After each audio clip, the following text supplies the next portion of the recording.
श्री गोपाल कृष्ण महाराज की जय। श्री कृष्ण चरित्र ज्ञान सरिता भाग 12वा। आजच्या ज्ञान सत्रामध्ये आज आपण ऐकणार आहोत आगासूर वध। श्रोते हो, मागे आपण बकासूर वध ही लीळा ऐकली होती। बकासुराचा वध झाल्यानंतर कंस अतिशय चिंतित झाला होता। एका मागे एक राक्षस मरतच होते। कंसाची चिंता अतिशय वाढतच होती।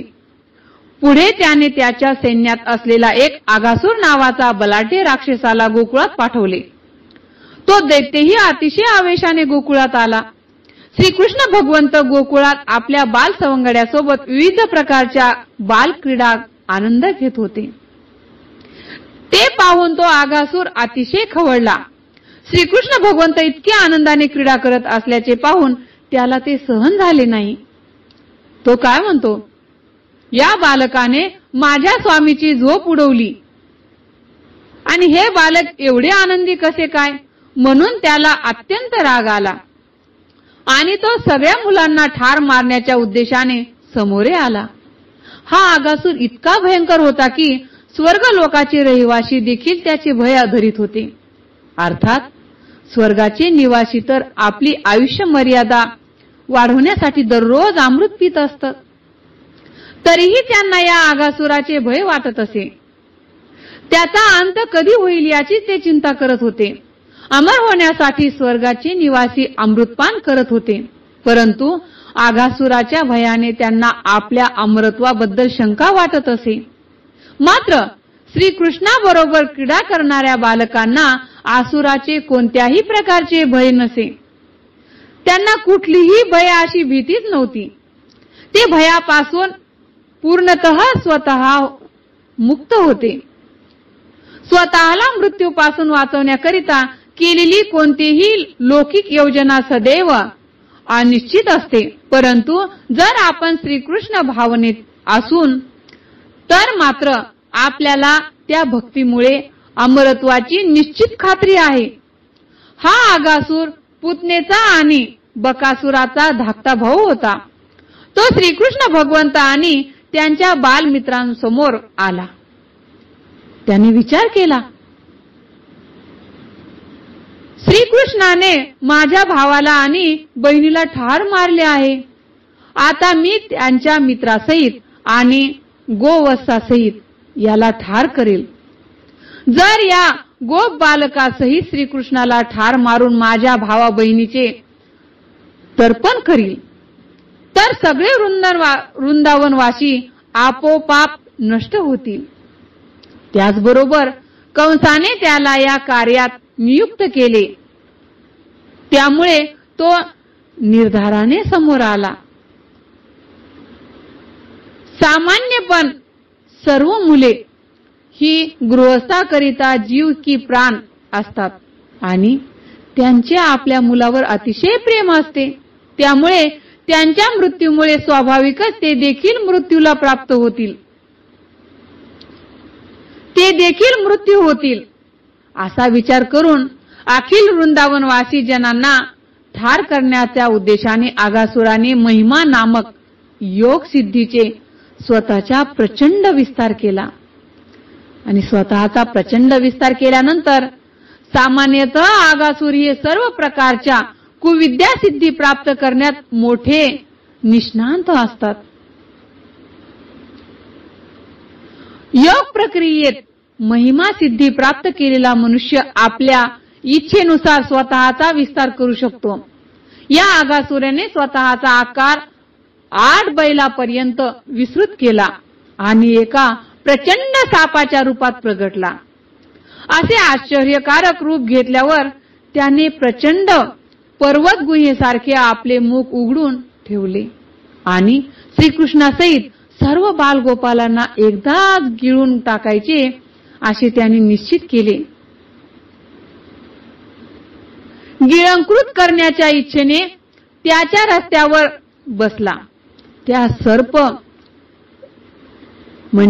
सर्परूपी असलेल्या आगासुराने आपले ओठ जमिनीपासून आकाशापर्यंत उघडले होते। त्याचा खालचा ओठ जमिनीवर तर वरचा मेघापर्यंत स्पर्श करीत होता। त्याचा जबडा एकदा उघडला की मोठा खोल पर्वत गुहेप्रमाणे भासत होता आणि त्याचे दात पर्वताच्या शिखरासारखे वाटत होते. त्याची जिव्हा एखाद्या राजमार्गासारखी भासत होती. त्याच्या श्वासोश्वासाने वादळ उडत होते. त्याचे नेत्र अग्नीसारखे तप्त होते. प्रारंभी बालकांना हा एक मोठा पुतळा असावा असे वाटले, परंतु अधिक निरीक्षण केल्यानंतर त्यांना दिसले की तो रस्त्यावर तोंड उघडून पसरलेला एक भला मोठा असा साप आहे. सापाच्या आकाराने तो तिथे येऊन बसलेला आहे. बाल गोपाल आपापसात चर्चा करू लागले. मित्रांनो, हे रूप एखाद्या विशालकाय प्राण्यांचे दिसते आणि तो आपल्याला गिळून टाकण्याच्या रस्त्यावर बसलेला आहे असे वाटते ना? पहा तर खरे आहे की काय? आपणा सर्वांनाच खाण्याकरिता तोंड उघडून बसलेला आहे हा एक मोठा सर्प आहे की नाही? त्यापैकी एक जण म्हणाला, तू म्हणतोस ते अगदी खरे आहे. या प्राण्यांचा वरचा तोंड म्हणजेच वरचे ओठ जे आहे ते सूर्यप्रकाशासारखे असल्यासारखे दिसते आणि खालचा ओठ जमिनीवर तांबड्या सूर्यकिरणाचे प्रतिबिंब असल्यासारखे दिसते. मित्रांनो, या प्राण्यांच्या मुखाचे डाव्या व उजव्या बाजूचे जर निरीक्षण केले तर ते एखाद्या विशाल पर्वत गुहेप्रमाणे दिसते. त्याची हनवटी देखील एखाद्या पर्वत शिखरासारखीच वाटत आहे आणि पर्वत शिखरासारखी वर उठलेली दिसते. त्याची जिव्हा जणू काही एखाद्या राजमार्गच आहे. त्याच्या तोंडात एखाद्या गुहेसारखा निभीड अंधकार दाटलेला आहे. वादळासारखा वाहणारा उष्ण वारा त्याचा श्वासोश्वास आहे. तसेच त्याच्या मुखातून माशासारखा जो दुर्गंध सुटला आहे तो त्याच्या आंतड्याचा दुर्गंध आहे. तदनंतर त्यांनी आपापसात सल्लामसला केली. बरोबरच आपण सर्वजण एकदम या सापाच्या मुखात शिरलो तर त्याला सर्वांनाच गिळून टाकणे कशी शक्य होईल बरं? आणि समजा कदाचित त्याने आपणा सर्वांनाच एकदम गिळून टाकले तर त्याला श्रीकृष्णाला मात्र गिळता येणार नाही. श्रीकृष्ण तर त्याला बक आणि त्या इतर आसुरांसारखे त्याचे गतिप्राण करल, त्याला ठारच मारून टाकतील. असे बोलणे झाल्यावर सर्व गोपालांनी श्रीकृष्णाच्या कमळ सदृश्य सुंदर मुखाकडे पाहिले आणि टाळ्या वाजून हसू लागले. कोणतेही भय न बाळगता ते पुढे सरकले आणि त्यांनी या प्रचंड सर्पाच्या मुखात प्रवेश केला. आपली जर दृढ श्रद्धा असेल, आपण जर अंतःकरणापासून कोणावर जर विश्वास ठेवत असू, सर्वात पहिलं भगवंतावर, कोणतेही काम केले ना, कितीही मोठे संकट आले ना, तर आपल्याला परमेश्वर वाचवतात. त्यासाठी आपल्याला या बाल गोपालांसारखी अतूट परमेश्वरावर श्रद्धा पाहिजे. श्रद्धा असल्यानंतर बरोबर परमेश्वर आपल्याला सहाय्य करतात आणि ती श्रद्धा, दृढ श्रद्धा भावना त्या बालगोपालांची श्रीकृष्ण भगवंतावर होती. श्रीकृष्ण भगवंतावर विश्वास ठेवून त्यांनी सर्वांनीच आतमध्ये प्रवेश केला. सर्व भूत मात्राच्या हृदयातील परमात्मा असणारे श्रीकृष्ण भगवंत ते प्रचंड पुतळ्यासारखे दिसणारे रूप दुसरे काही नसून एक आसुर होता हे स्पष्टपणे जाणून होते. श्रीकृष्ण भगवंत तर सर्वज्ञपणे सर्वच काही जाणत होते, त्यांना माहिती होते. पण पुढे पण अशी लीला घडवायची होती ना, सर्वांना दाखवून द्यायची असते ना की विश्वास म्हणजे काय असतो आणि परमेश्वर म्हणजे काय असतो.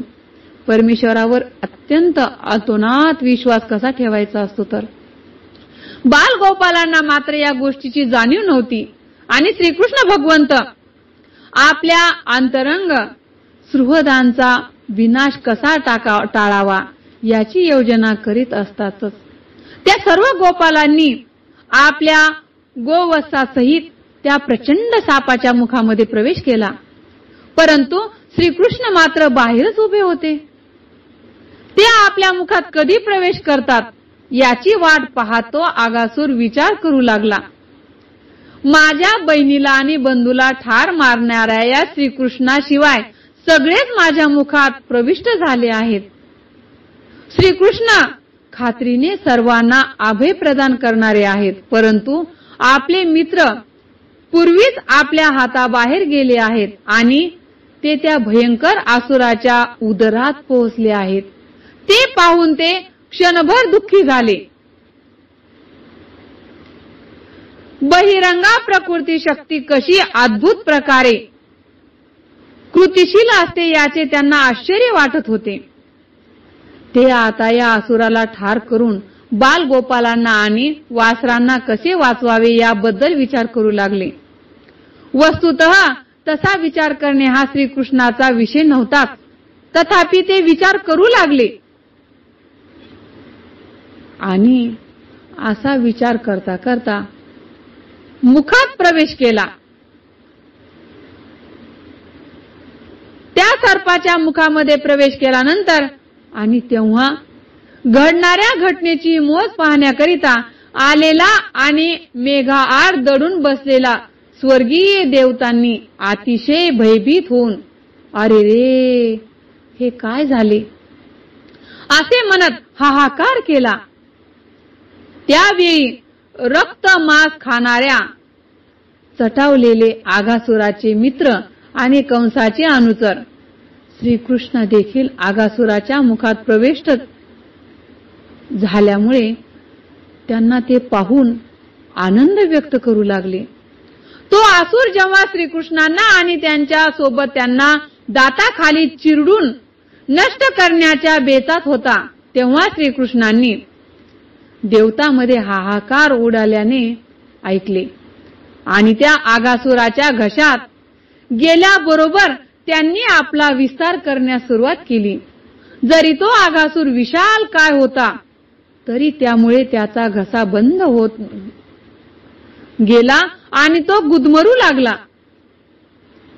त्याचे डोळे गरगरा फिरू लागले आणि लवकरच त्याचा श्वास पूर्णपणे बंद झाला.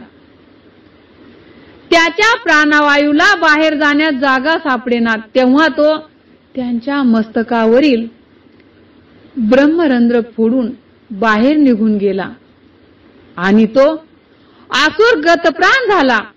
तदनंतर श्रीकृष्णांनी आपल्या दिव्य दृष्टिक्षेपाने सर्व बालगोपालांना आणि गोपवासरांना पुन्हा सचेतन केले आणि ते सर्वांबरोबर आसुराच्या मुखातून बाहेर पडले. जेव्हा श्रीकृष्ण आसुराच्या म्हणजेच आघासुराच्या मुखात होते तेव्हा त्यांनी आत्मज्योत बाहेर आली व सर्वत्र प्रकाश पसरवीत श्रीकृष्णांची वाट पाहत आकाशात स्थिर झाले.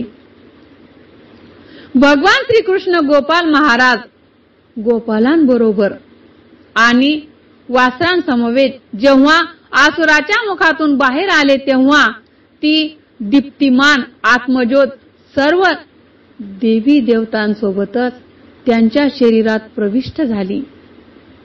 देवी देवतांना अतिशय आनंद झाला. त्यांनी पूर्ण पुरुषोत्तम भगवान श्रीकृष्णावर पुष्पवृष्टी केली आणि पुष्पवृष्टी करून त्यांचे पूजन केले. ते आनंदविभोर होऊन नृत्य करू लागले.